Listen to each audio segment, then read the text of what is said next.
বলছি যে আমার মেয়েকে আমি ভালো জায়গায় নিয়ে যেতে পারি নাই টাকা পয়সার অভাবে, কিন্তু আমার মেয়েকে বিজি থেরাপি একজন দায়িত্ব নেন, অনুরোধ করে বলছি। আমার টাকা পয়সার কোনোরই লোভ নাই, আমার মেয়েকে একটু দাঁড় করিয়ে দেন।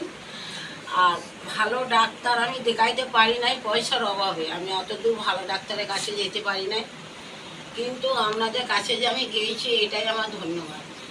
তো আমার মেয়ের বিজি থেরাপি একজন দায়িত্বটা নেন।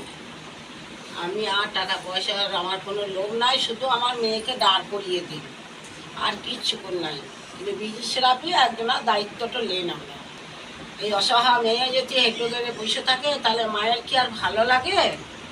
মায়ের কোনোদিনও ভালো লাগবে না। হ্যাঁ লাগে হলো। অনুরোধ করে বলছি, দেখি কালকে আমি ডাক্তারের খবরটা নেবো, বিজি নিয়ে তারপরে আমি ডাক্তার দেখিয়ে সমস্ত ওষুধ প্রেসক্রিপশন আমি সব আবার ভিডিও কল করে পাঠাবো। তা অনুরোধ করে বলছি যে আমার মেয়েকে বিজি থেরাপির দায়িত্ব একজনের কেউ নেই। এখানে আমি পাচ্ছি না, টোটো ভাড়া 80 টাকা করে প্রত্যেক দিন আমি আর পাচ্ছি না।